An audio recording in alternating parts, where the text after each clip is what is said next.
are taking their toll. Today, less than 400 Siberian tigers exist in the wild, and these are found almost exclusively along a narrow band of mountains in coastal Siberia. The Sikhoty-Alin Biosphere Reserve lies at the heart of tiger country.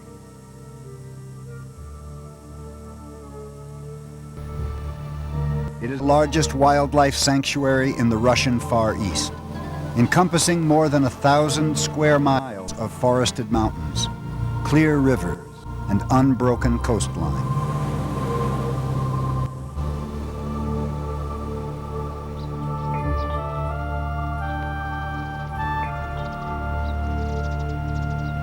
At the edge of a forest glade, roe deer graze. They remain alert, knowing that out there, moving silently through the forest, a cat is on the prowl. It is a tigress seeking out her prey.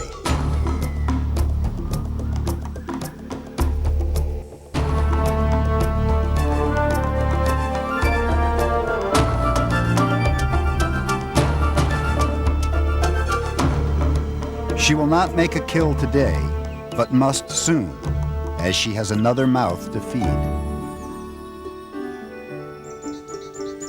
This 6-month-old tiger cub is named Larisha. Her mother, Katya. They are part of an in-depth study into the secretive lives of Siberian tigers.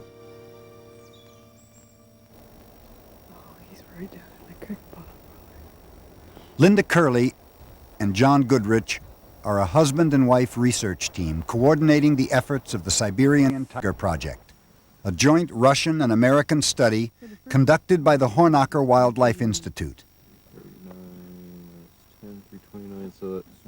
Based at the University of Idaho, the Hornacher Institute studies threatened and endangered species around the world. For John and Linda, studying tigers in Russia's remote wilderness is the opportunity of a lifetime. It baffles me that there's actually a mammal that exists that is orange with black stripes. So first of all, they're beautiful, and we don't get to see them very often. But when we do get a glimpse of them, it makes our job everything worth, just everything worthwhile. I think we have a wonderful opportunity to protect tigers, to conserve tigers, and it's really exciting to be a part of that and hopefully contribute to that. I love the woods and I love the wilderness, and the more wild it is, the better it is. One of my favorite places in the whole world is Huntington Beach, where you're more likely to see a tiger track on the beach than a human footprint. When I get out in the forest and I have my backpack on and I'm out for a week at a time, I'm doing what I love, and to me it's just as much like a vacation as it is like work. The thing that I love about field biology is learning how other species, besides humans, interact with each other, how they live, and just how they make a living. And I like seeing it firsthand. I like being in the field.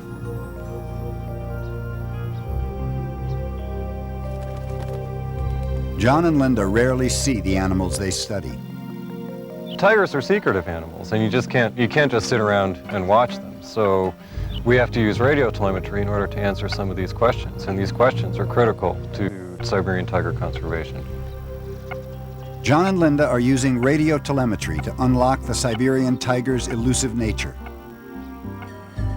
Scientists are now able to determine a tiger's home range size, eating habits, and social structure.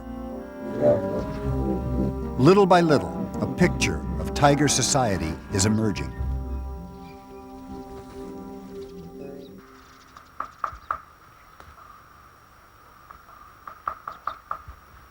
In order to use radio telemetry, the scientists must first get a collar on a tiger. To capture a new tiger, the scientists use thick cabled snares. They place the snares along trails frequently used by adult tigers. The thick cables are ideal, allowing the scientists to capture a tiger without injuring it. Snare loop lays over the spring like that. Tiger walks along, he's going to step on this trigger. Cut. And then the cable is attached to the tree and everything will be covered up. Several snares have been set. They will be checked daily. Now, it's a waiting game. Weeks can go by without a capture. Joining the team is Russian biologist Igor Nikolaevich. Igor probably knows more about Siberian tigers than anyone. He's been studying the great cat for more than 30 years. Luck is on their side. Only days after the snares are set, a tiger is captured. Our biggest concern is the safety of the animal. Has the animal somehow been hurt in the snare? Has something happened to it? Is it very agitated? We stopped about 50 yards away from her, loaded the darts into the gun.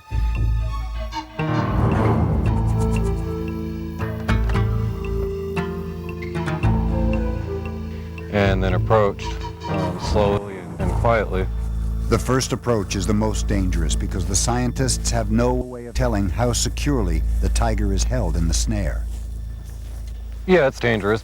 She was probably more agitated than any tiger that I've seen. Okay, girl, easy. Just got a toe capture, John. Be real careful. I saw that.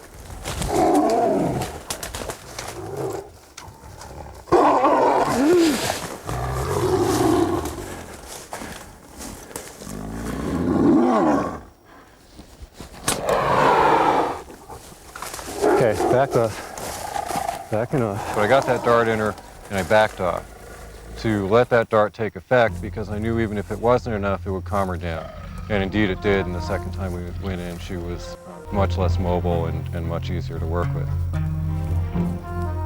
Any capture, whether the tiger is agitated or not, we try to avoid eye contact, try not to approach too closely, stay in a little bit of a cover if we can, and in general try not to present ourselves in a threatening or dominant way.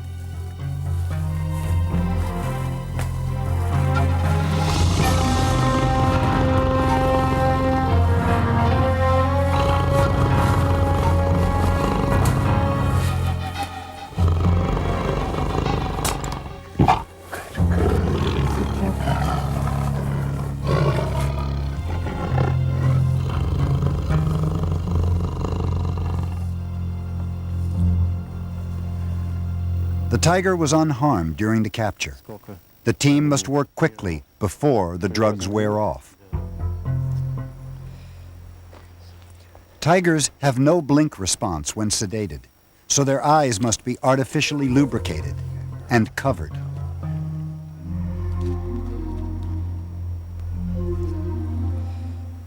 Okay, I'm gonna do a collar. One person starts to fit the radio collar on the animal because we want to get a radio collar on as quickly as possible. The new radio-collared tiger will provide the scientists with crucial information on tiger behavior. What's your number? What's your new frequency? 034. Ear tags are also attached to identify the tiger in case the radio collar falls off. We're really interested in body measurements of all kinds. It gives us a lot of information about body condition, about growth rates in animals, and differences between male and female body parameters. Well, we take pad measurements, particularly the pad width, because we also measure tracks. Using track measurements can help us to identify individuals. Tiger paws are thickly padded, allowing it to move quickly over snow and ice. Their claws are retractable, keeping them sharp for gripping prey.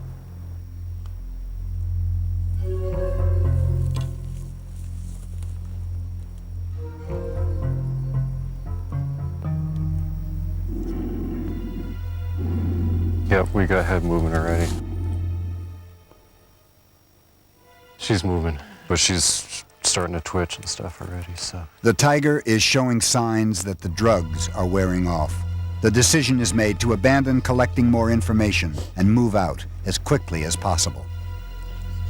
We have radio collars on 9 resident tigers, And that represents just a small portion of the entire population of Siberian tigers. But those 9 animals, having radio collars on, will tell us so much about the population that we feel that disturbing those 9 animals will be worth it in the long run to protect the population as a whole.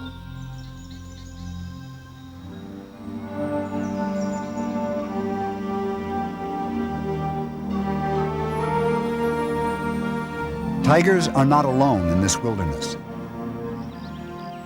The village of Ternay lies at the edge of the reserve. The people here have lived with tigers for generations.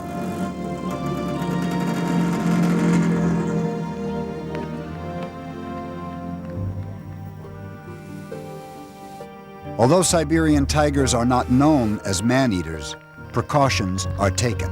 Cattle are herded home in the evening, and dogs stand guard outside homes.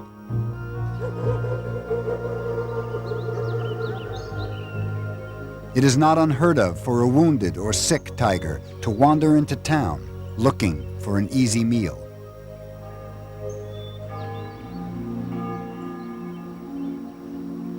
However, Siberian tigers prefer to stay deep in the forest,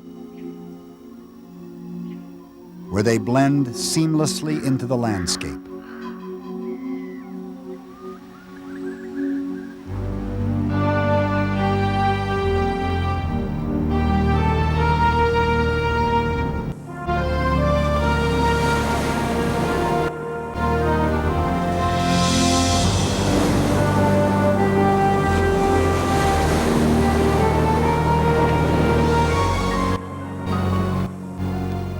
Life in the Russian Far East adheres to nature's own timetable.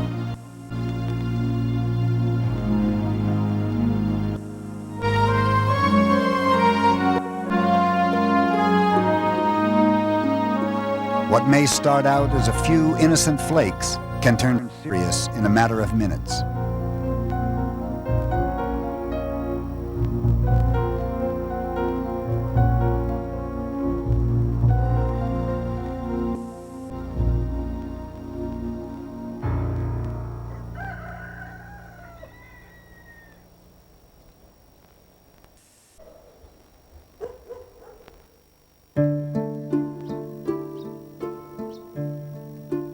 The Siberian tiger is unmistakably the top predator of the Russian Far East. And for centuries, it thrived here in secure isolation. Those days are gone. The modern world has cut its way through these ancient forests. Logging is shrinking the Siberian tiger's habitat. The roads that logging creates leaves the tigers vulnerable to speeding cars and poachers. Katya and Larisha face this threat every day. Their home range is bisected by the area's busiest road. The pair must frequently cross this road while hunting.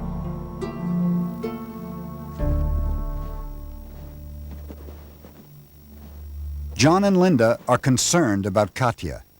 They say she is often too bold, too close to the road.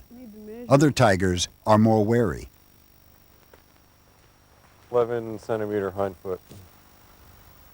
Okay, so he was walking on the road down there, and probably a car came. He ran up the bank, came around here, and then ducked down behind this tree. So you can see where his front feet were here, and then his hind leg was kind of out to the side right there, and his tail stretches around right back here. Probably a car came, he hopped up here and ducked down and hid, watched the car go by, and then he went back down and walked up the road. It is difficult for a tiger to learn the dangers of roads. Its first encounter with a car or a poacher is often its last. This tiger was killed close to the road. The poachers skinned the cat, but left its bones behind, perhaps unaware of their value. The skeleton alone is worth more than a year's wages for a local family, a tempting proposition for a people in such dire economic need. Tiger bone